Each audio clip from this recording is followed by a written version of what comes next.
This is a U.S.-China media brief produced by the UCLA Asian American Studies Center.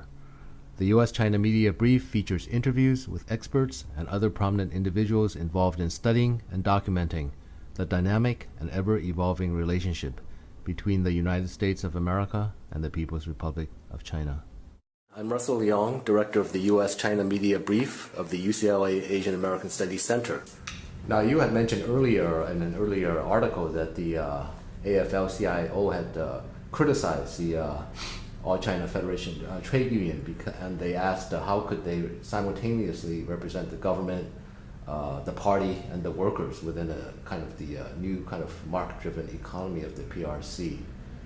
So, how do you think that the Chinese Union, which is basically, represents all, both the Communist Party, the government, and so forth, how can they actually represent the workers?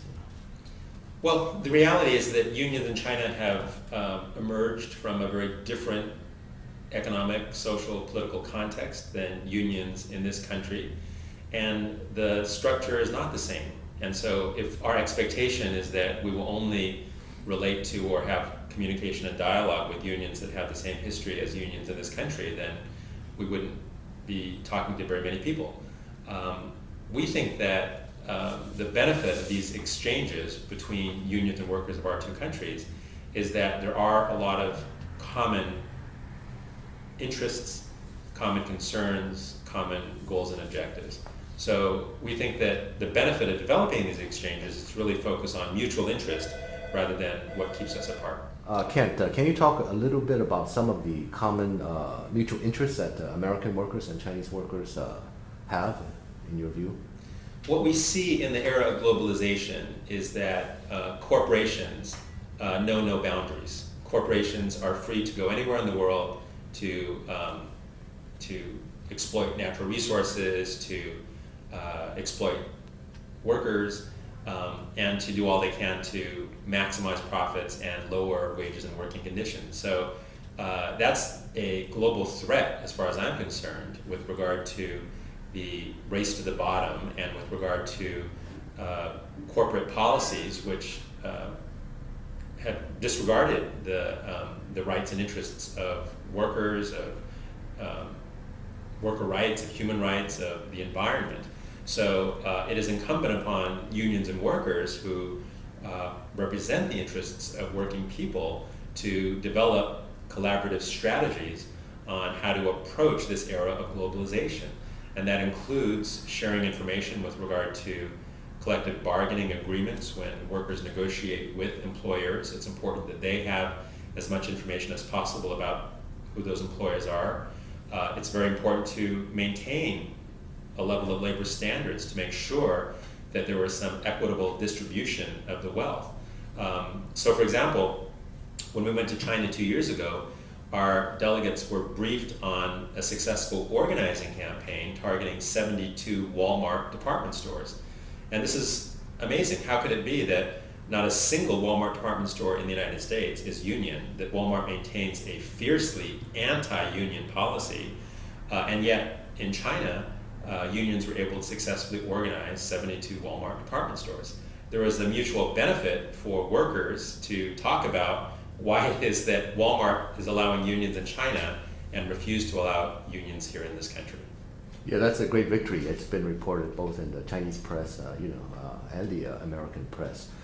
Now, in the face of globalization, I think both you and Wang, president of the All China Federation of Trade Union, talk about that there should be more exchanges, cooperation, and to safeguard the interests of workers and to promote global economic development.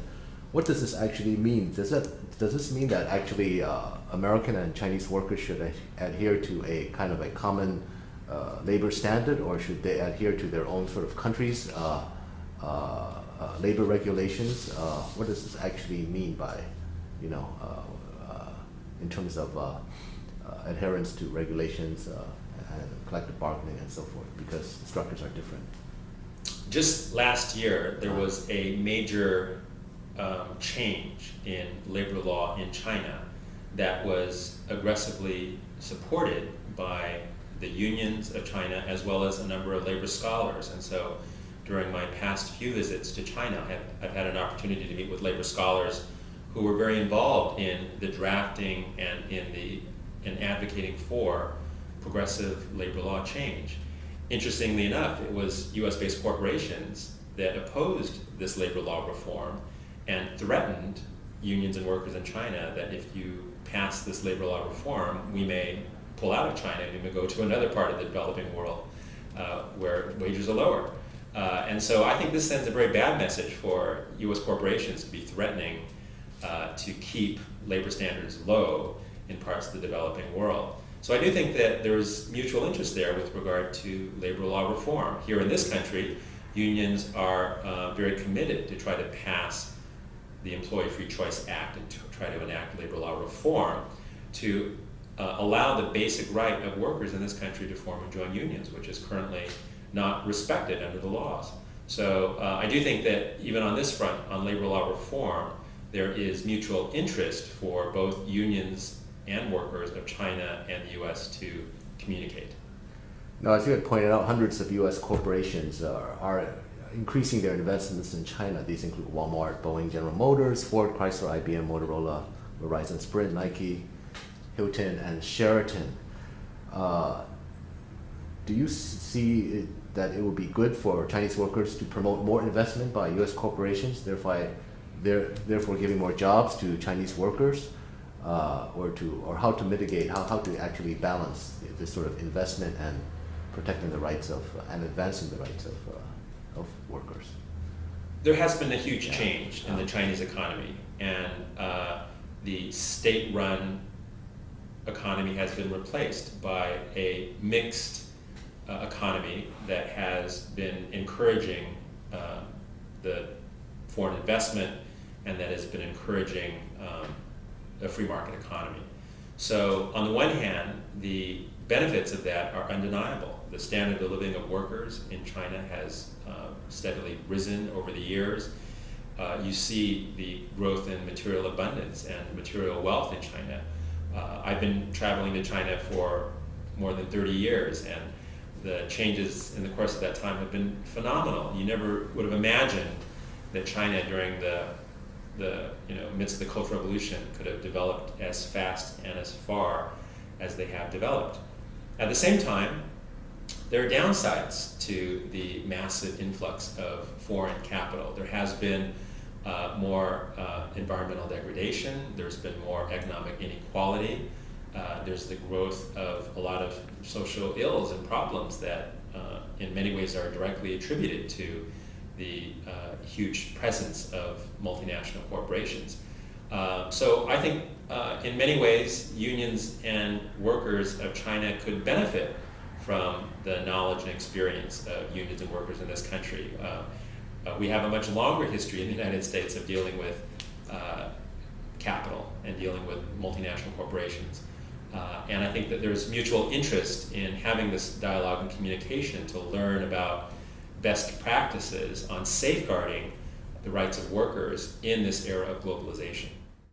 The preceding copyrighted program is a property of the University of California, Los Angeles. All rights reserved. It may be used freely for educational and not-for-profit activities. For other uses or to make an inquiry, please contact the Asian American Studies Center at UCLA.